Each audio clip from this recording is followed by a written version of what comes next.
Good morning. Well, things are pretty slow here, everybody.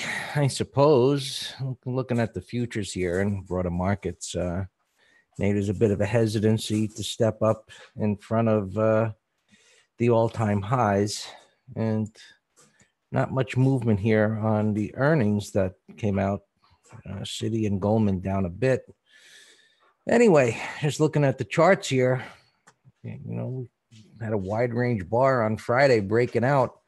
And so far, just, a little inside day at the top there. So everything bullish, still trending up. No, not even a bearish bar. And the assumption is new all-time highs are coming, but obviously a pretty strong run all the way up into those highs. So just makes sense to see when and if it gets there, if it is this week, that there'd be some type of reversal and profit taking to happen. But we'll just have to see how it unfolds here. As I said, right now, just things are pretty slow, and even these minders down here are monitoring what's trading relatively actively, I suppose. Name trade rate, but anyway, this was barely filled in like 10 minutes ago, 15 minutes ago, and now it's starting to fill in. So just another indication of the slow start here this morning. Most of the times this thing would be filled all the way into the end, and it's starting to happen. Anyway, so just go through the broader markets here, and it's really not too much to add to what I've already said, other than markets coming up to old highs. Last week was a lot of back and forth going nowhere, but a little minor dips were bought just to hold things up. You can see the wider ranges here, and now how tight it's gotten. So the momentum is slowing here, and again, until something changes, the assumption is that it just keeps going up. Looking at the hourly chart, it's a consolidation at resistance, and so we just need to clear these highs and, of course, hold the lows. And as we get closer to a resistance area, I certainly am hesitant to get aggressive on the long side. But we've got things that look decent still as far as stocks go. That being said, the markets are the main thing that moves the majority of stocks. So maybe we get a blast off here and up through the highs, and that rises other stocks with it, and we'll just see where it goes from there. And so, look, as always, the analysis goes to a prior bar's low in an uptrend like this and the prior day's high. And so we've got the weeklies with a slowing momentum bar, smaller body. So you track the weekly lows, track the daily lows, and go to the hourly, look for a pivot, because this is just chopping. If the momentum was increasing on the hourly, well, then we could, start tracking bars lows too. We don't have that right now. Dow futures, the same, just chop back and forth, getting close to the highs, still bullish, wide range bar Friday. So anytime I see this shallow retracement and then a retest of a topping tail, it brings the thought of possible M top. Now, the Dow's been weaker than others, so we'll just have to see. I'm still monitoring what's happening bar by bar through multiple time frames, and we'll see where this goes. Bonds, interesting pattern here. Right? Weekly, moving up, it cleared the high, and now it's pulled back to minor support. And this is a pattern I actually like, where you get a momentum move higher, and it pulls back like this, and it makes this lower high, and so far a lower low, and it's very early to say that it's going to hold this, but just marginally breaking here, and we'll see if this turns back up. So you want to keep an eye on bonds or TLT, which is the ETF for bond prices. So a lower high, lower low with a weekly uptrend, I like that pattern. It creates a bit of uncertainty on the daily chart, but the weekly chart is in a location where it should turn. Now we just wait for the daily to actually show that buyers are taking control, and they're not yet, but this is a watch to see what it does. And so if bonds start to move up, well, interest rates move down, and then we get back to the yield curve conversation and such, which it's too early for that, but why we keep an eye on these different markets to see what they're doing and what might be lying ahead. Gold here is in a tough spot. I mean, it was so strong on the way up. And so you still got this grind kind of lower here on the futures, gold here coming into this major support point. But as you can see here, we got a topping pattern. So it's in a spot where buyers really need to show up here and get this thing turned around, or it opens up the door to, a drop on the 200. We always look to the left to see if it's in alignment with some support, and it is. And so we'll see if it can hold that area or not. Well, ultimately, first it's got to break here before we'd even consider down here. But this is where buyers need to step up and get it turned around. Oil, probably the best looking chart, meaning it's in a nice uptrend as other the equity markets are, but this has got room to go before it really reaches any significant resistance area. So right now it's just kind of pulling back a little bit, and buyers are expected to step up again. And with that, it's like the energy stocks, are they just going to get it going here, which they should based on oil moving up like that. So XLE just under the 200, it gapped up on Friday and came back in. And so we'll see if it consolidates. It's kind of a grinder, or what we call a self-correcting uptrend. And so P was the best looking, the cleanest looking, where it's made this bottom and it gapped up and it held on Friday. So this is the best looking of the ETFs.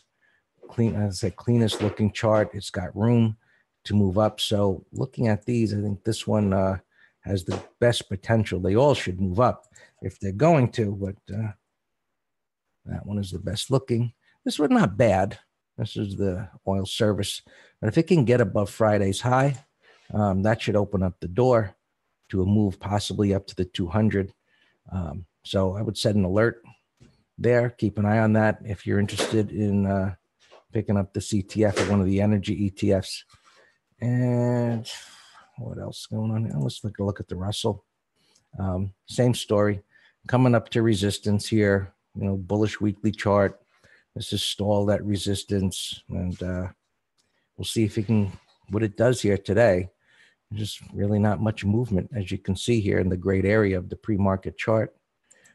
Transports actually cleared this area and looking good, but same story, coming up to resistance, and most are not going to want to buy into a resistance area. So we see what the reaction is to that, and does it stall? Does it go sideways? Does it collapse back down? That's the factory work, as we call it. At a low, what's the reaction at a low? And at this point here, when it came up to resistance, it chopped around sideways. That was bullish. And then the bottoming tail bar that got prices moving up. And so we'll keep an eye across the markets here. Transports, Russell, they bring up the rear historically. And that's what they're doing right now. And we will see where this is all going. So relatively short pre-market review for me, but not much going on. And then these stocks are filling in. Dan can update open positions and some of these gappers, but you could see, I guess it's rather neutral, but here on the NASDAQ, you got more reds than greens. And as we always do, we just start looking through them. And what I looked through this morning, I mean, there's some movers here, but for the most part, most of this stuff is just moving within its trading range, is not going too much. So bit of a wait and see here this morning, first thing, to see how things shape up. And in the room here, we'll just take it from there, monitor opens and see what is moving within the first half hour or so. All yours, Dan.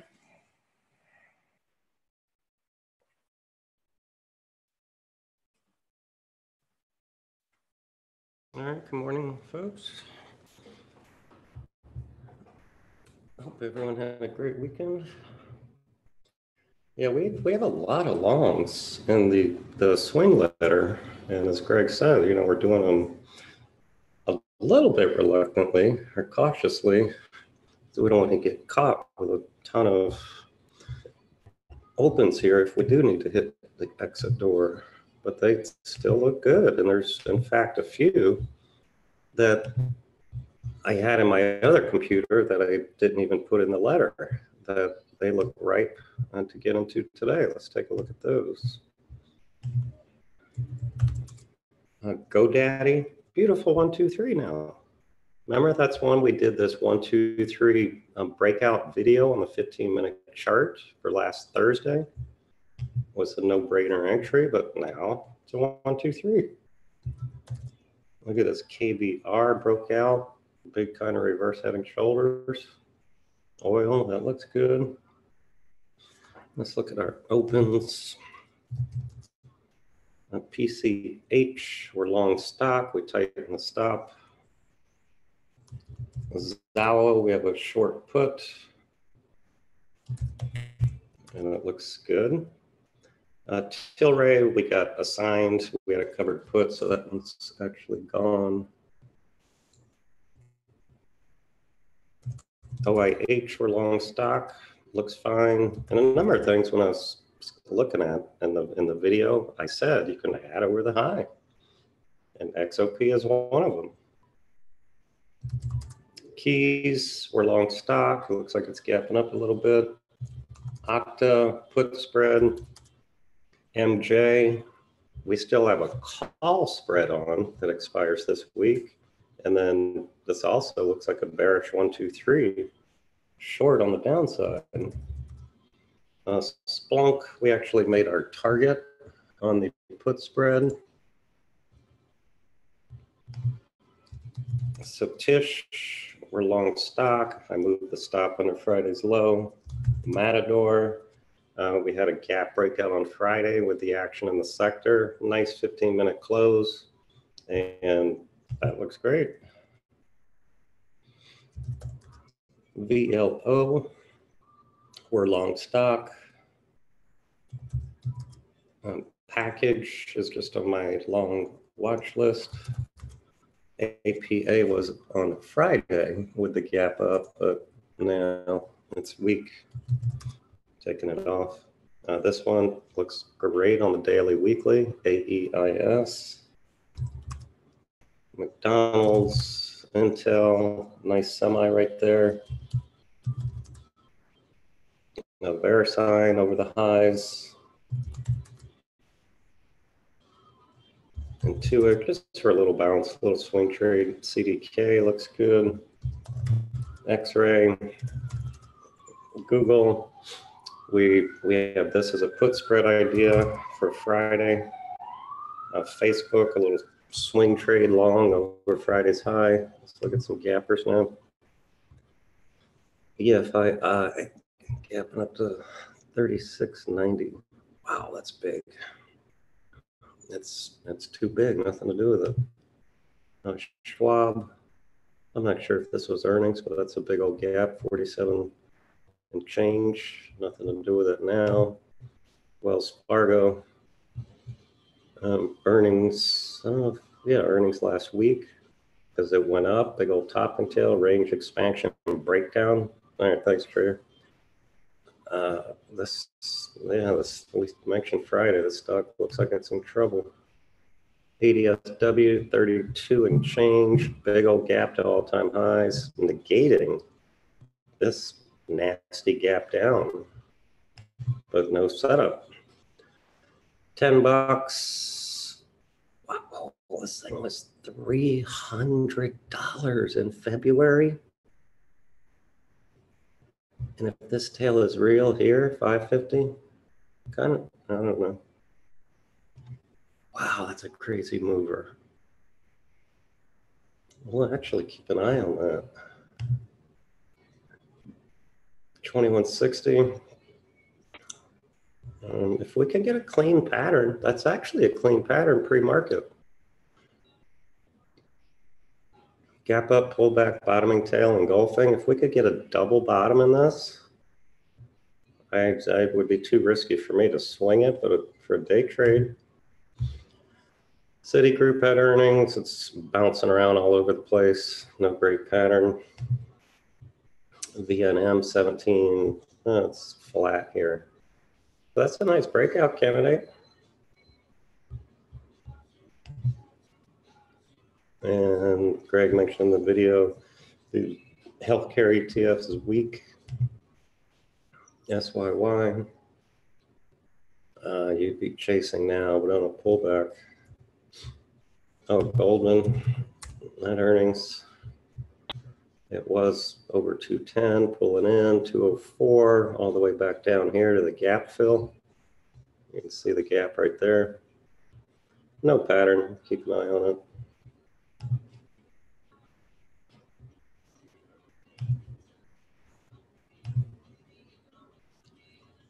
There's UTX, continuation, little swing trade higher. Home Depot, yeah, we could find better, but bullish 15-minute chart. Nike, I was looking for a put spread here, and there was just no juice. I mean, the news was talking about, hey, maybe it's up on the Tiger Woods victory. No trader, I do like CDK. ABBA here, not bad either. CDK, no, I said I like it. Yeah, over the high, looks good. Yeah.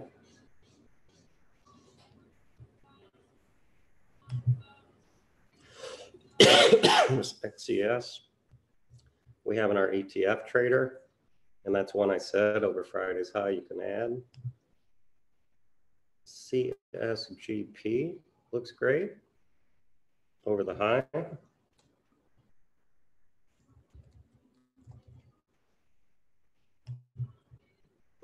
Lulu, I think you sent this to me, trader. If you can get a put spread off, high or low, holding that big old gap pretty impressively. We're back to that. Sting is extended. This one I found, somebody emailed me about unusual option activity 180 days out, buying a ton of call options. And he sent it to me this day, Thursday. But if he sent it to me Wednesday, that would have been a nice entry right there. Boeing, we're going to continue to watch him for a long time. Down $3.50. No pattern yet. It would have been a little continuation if it could take out Friday's high, but you can see kind of got slammed here pre-market on whatever news, who cares. UNH, I did a video on this about it's ugly all time frames.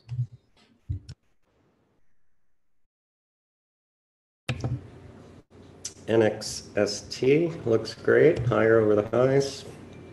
Satish, we're in it. Band trader, I think you sent this one to me. It was a beautiful 1, 2, 3. Oh, no, this was one that we had the discussion that I stopped out because of this big tail, big retracement. But now this big old tail is kind of like another shakeout bar on a smaller time frame. Over Friday's high, that looks higher. Fizzler, we need a pullback.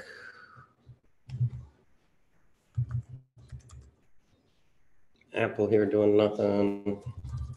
Amazon, we had a put spread that expired Friday at 100% of max gain. That was nice. That was easy to manage. I forget what day we got in. I think this, yeah, this green bar, because it was a continuation over this little green bar.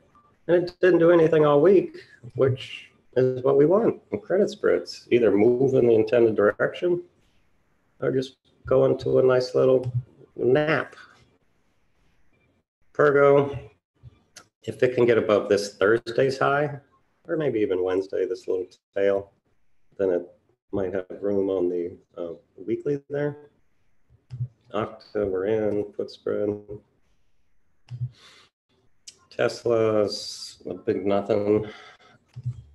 Netflix, I was looking for a bear call credit spread for the weekly letter, but it has earnings next week.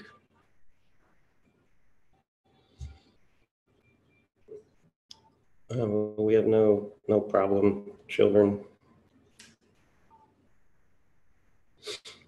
All right, well, I'm done early too. Unless you all, let's look at the trades that Trader Paul sent me. He said some preliminary scans, and I always like doing them together in here. Over the high, over Thursday's high, sure.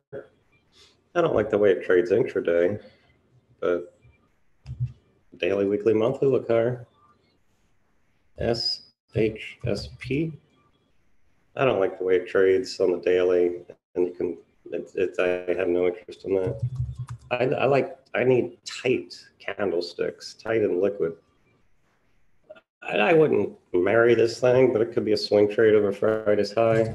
INSP, nope. Resistance, GWRE. That's a churner. Would have been a nice entry over this green bar right here. A nice little gap up after this engulfing. And, you know, I'm not a fan of just getting on churning extended stocks unless I have some type of bigger void on a bigger time frame, and then at least the daily I get a resting or a shakeout or a 1, 2, 3. Party cities in a big sideways trend. There's nothing to do. Stone, nope. Had this false breakout up here. And in fact, we might have been in this. Or maybe I was just watching it for a while. But that topping tail false breakout, I wouldn't touch that thing. I see Netflix perking right here in this 5-minute chart for some reason. But it's still nothing. Daku, it's consolidating. I mean, with overbought markets and everything, I need these to be more delicious looking for me to get on board. This one was BLD, wide range breakout, and it's not a 1, 2, 3 because this next bar was too high. But look, it went sideways for 3 days. But that was an entry over this red bar.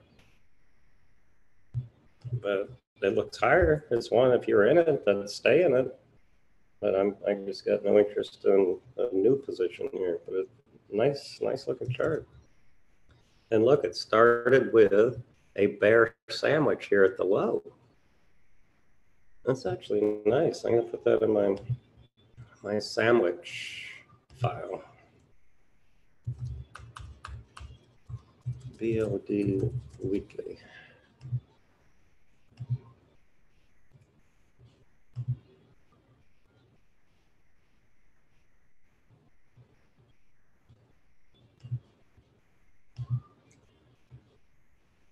You had fix FIX. It looks higher, but I like it to go sideways a little bit more. ENB. Yeah, it's kind of whippy daily, but over Friday's high. Initial stop kind of has to be Thursday's low, which is wide, but it looks higher. And that's it. Those are all on that list you gave me.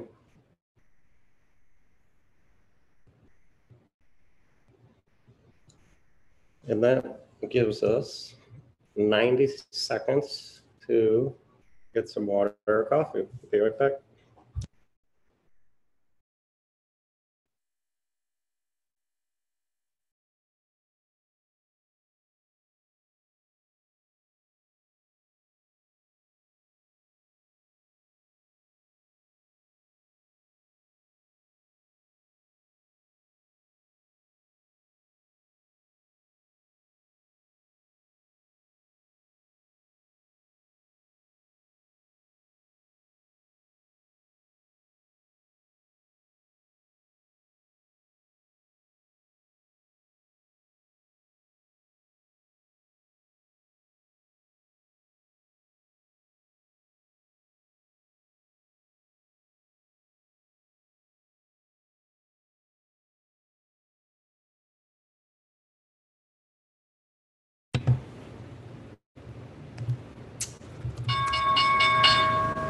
All right, spiders here. Nice bottoming tail Friday. 15 minutes is still fine.